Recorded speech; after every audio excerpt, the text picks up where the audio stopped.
Selamat pagi. Assalamualaikum warahmatullahi wabarakatuh. Selamat berjumpa untuk para peserta LDK. Semoga kalian selalu dilimpahkan keberkahan dan selalu mendapatkan kemudahan oleh Allah Subhanahu wa Ta'ala. Semoga kalian selalu dilimpahkan kesehatan. Jangan lupa untuk masa pandemi ini tetap jaga kesehatan, patuhi protokol kesehatan, dan selalu menjaga pola makan dan istirahat. Untuk materi LDK kali ini, kalian akan saya ajak untuk membahas tentang proposal.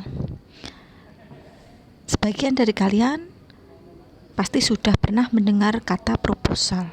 Proposal sangat dibutuhkan sekali dalam suatu organisasi, terutama ketika akan melakukan sebuah kegiatan. Sebelum membahas lebih lanjut tentang proposal, kita berbicara dulu mengenai pengertian proposal. Secara umum, proposal adalah suatu rancangan kegiatan atau kerja yang disusun secara sistematis dan terperinci sesuai standar oleh seseorang atau sekelompok peneliti atau suatu organisasi untuk diajukan kepada pihak yang dikehendaki dalam mendapatkan persetujuan maupun bantuan dalam penelitiannya. Menurut Kamus Besar Bahasa Indonesia (KBBI), proposal berarti rencana yang dituangkan dalam bentuk rancangan kerja. Sedangkan menurut ahli, yaitu menurut Hati, proposal adalah suatu usulan terstruktur untuk agenda kerjasama bisnis antar lembaga, perusahaan, usulan kegiatan sampai pada pemecahan masalah. Selanjutnya, proposal itu dibuat memiliki maksud dan tujuan.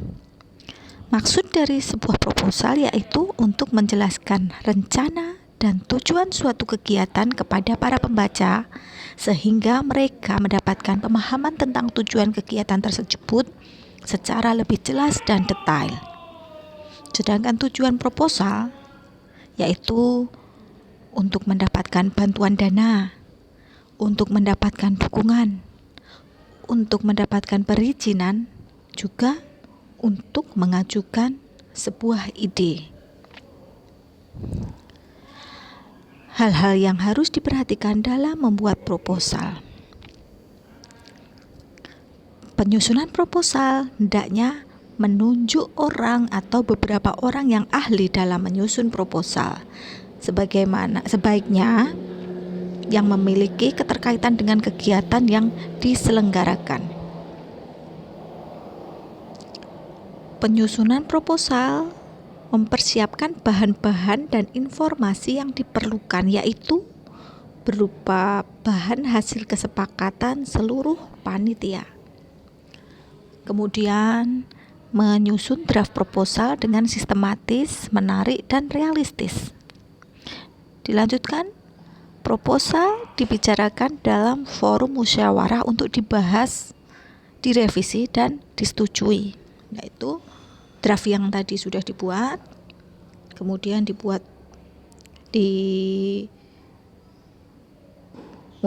musyawarahkan dulu dalam forum bagaimana draftnya sudah sesuai atau belum. Setelah itu baru dibuat proposal yang telah disempurnakan untuk dipergunakan sebagaimana mestinya. Kemudian proposal diperbanyak dan didistribusikan kepada pihak-pihak yang dituju, baik internal maupun eksternal. Syarat-syarat menyusun proposal. 1. Harus memiliki struktur maupun logika yang sangat jelas dan mudah dimengerti. Jadi dalam sebuah proposal itu harus terstruktur. Kedua, hasil dari kegiatan tersebut harus terstruktur pula. Ketiga, rumusan jenis kegiatan yang dilakukan harus ditulis secara terperinci dan detail, serta harus benar-benar dapat dikerjakan. 4. Jika ada anggaran dana yang diperlukan, maka anggaran dana yang diperlukan harus realistis dengan kegiatan tersebut. Jadi, dalam sebuah proposal, ketika membutuhkan dana, dibuat estimasi anggarannya realistis, apa adanya. Ciri-ciri sebuah proposal. Proposal dibuat untuk meringkas kegiatan yang akan dilakukan. Sebagai pemberitahuan pertama suatu kegiatan. Berisikan tujuan-tujuan, latar belakang acara. Pastinya proposal itu berupa lembaran-lembaran pemberitahuan yang telah dijilid yang nantinya diserahkan kepada pemilik acara.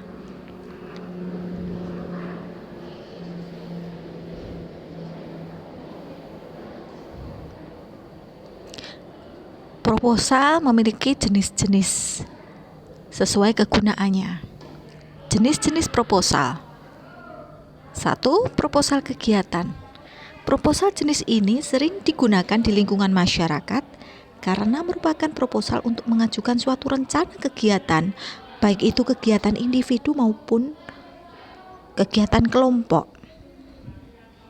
Yang kedua, proposal bisnis. Proposal yang ada kaitannya dengan dunia bisnis atau usaha, bisa juga berhubungan dengan bisnis kelompok atau perorangan. Lanjut, lalu proposal penelitian. Proposal yang sering digunakan pada bidang akademisi seperti penelitian untuk tugas akhir, tesis, dan lain-lain. Biasanya proposal jenis ini digunakan untuk mengajukan suatu kegiatan penelitian yang akan dilakukan. Proposal berdasarkan bentuknya. Ada proposal formal. Proposal formal, bagian-bagian yang ada pada proposal formal yaitu 1. Bagian pendahuluan. Pendahuluan itu terdiri dari sampul halaman, halaman judul, kata pengantar, ikhtisar, daftar isi, dan pengesahan atau permohonan. Kemudian bagian isi. Dalam isi terdiri dari latar belakang masalah, batasan masalah, tujuan, anggapan atau pemikiran dasar, metodologi penelitian, fasilitas, personalias, keuntungan, kerugian waktu, anggaran dana, dan lain-lain. Yang ketiga, bagian penutup. Terdiri dari daftar pustaka, lampiran, dan lain-lain. Proposal berdasarkan bentuknya. Ada proposal semi formal. Hampir sama seperti proposal non formal karena isinya tidak selengkap atau tidak memenuhi syarat-syarat proposal formal. Lalu proposal non formal. Proposal ini tidak seperti proposal formal yang lengkap. Biasanya disampaikan hanya dalam bentuk surat. Biasanya selalu berisikan seperti permasalahan, saran-saran, pemecahan masalah, dan pengesahan atau permohonan. Jadi, proposal menurut bentuknya itu ada 3 macam. Proposal formal, semi formal, dan non formal. Unsur-unsur proposal.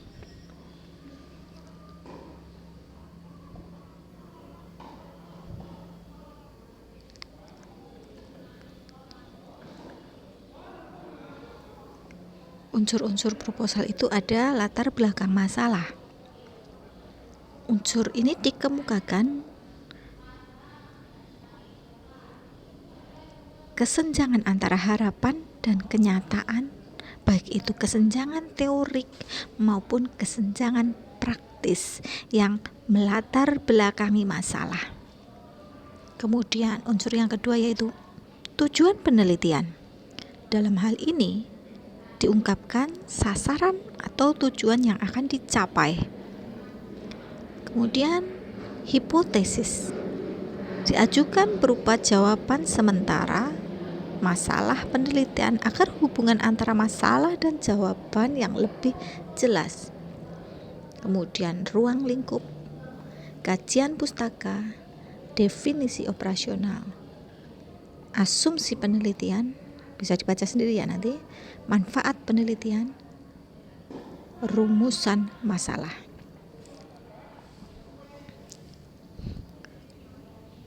Struktur proposal. Sampul.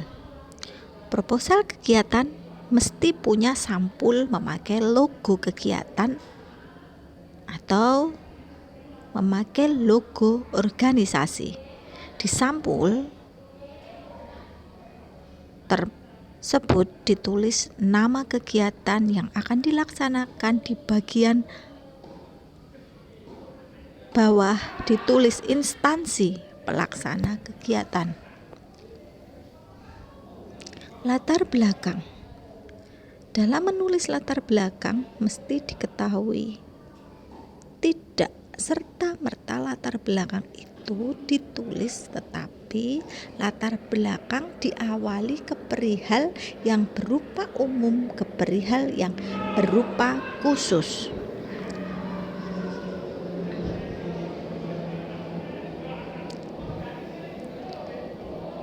Lanjut, nama kegiatan. Nama kegiatan adalah nama yang akan ditunaikan terhadap kegiatan tersebut. Kemudian tema. Tema kegiatan yang ditulis sesuai dengan tema yang disepakati secara bersama disepakati secara bersama dengan forum atau tema yang sudah tersedia sebelumnya. Tujuan kegiatan adalah target dilaksanakannya kegiatan tersebut dan mencakup alasan kegiatan ini. Jenis kegiatan. Jenis kegiatan atau acara yang akan dilaksanakan, seluruh model kegiatan mesti ditulis.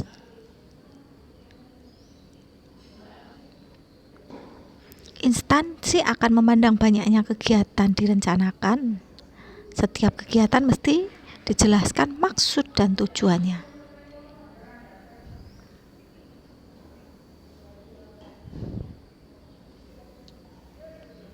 Sarana promosi. Sarana promosi adalah keuntungan dari sponsor. Sarana promosi merasa berupa dari umbul-umbul pakaian, pamflet, brosur, spanduk, audio, dan hitungan bagian persen sponsor. Besar persen yang disumbangkan oleh sponsor menentukan besar atau kecilnya logo sponsor. Itu masuk dalam estimasi anggaran.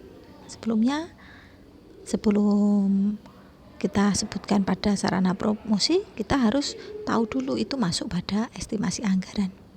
Estimasi anggaran adalah kuantitas alokasi keseluruhan dana yang akan digunakan, ditulis secara terperinci, detail, dengan harganya mulai dari perlengkapan administrasi, konsumsi, piala atau piagam, plakat, panggung, sound, dan lain sebagainya. Estimasi anggaran adalah perihal yang utama diperiksa oleh instansi. Susunan kepanitiaan. Susunan kepanitiaan harus tersedia, sebab sponsor akan melihat kegiatan itu profesional apa tidak jika kepanitiaannya jelas. Penutup adalah permohonan terima kasih sekaligus permintaan maaf kepada instansi. Tanda tangan dan stempel mesti tersedia. Sebab syah tidaknya sebuah proposal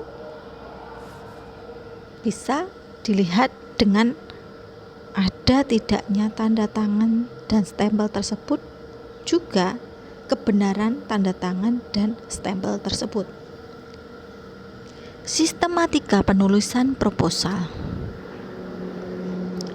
Proposal penelitian. Sistematikanya, pertama harus ada latar belakang, kedua batasan masalah, 3 rumusan masalah, 4 tujuan penelitian, 5 manfaat penelitian, 6 tinjauan pustaka, 7 metode penelitian, 8 objek penelitian, 9 metode pengumpulan data, 10 metode analisis data, 11 hasil yang diharapkan, 12 daftar pustaka. Ini untuk sebuah proposal penelitian, biasanya digunakan untuk instansi-instansi kependidikan untuk membuat sebuah penelitian yang membutuhkan pembiayaan atau pendanaan. Itu proposal penelitian. Kemudian proposal kegiatan. Struktur yang harus diperhatikan dalam penulisan proposal kegiatan yaitu strukturnya: 1 latar belakang kegiatan, 2 dasar pemikiran, 3 nama kegiatan, 4 tujuan kegiatan, 5 target kegiatan, 6 manfaat kegiatan, 7 jenis kegiatan, 8 waktu dan tempat kegiatan, 9 jadwal kegiatan, 10 pelaksanaan dan organisasi kerja, 11 sasaran, 12 anggaran dana kegiatan, 13 penutup.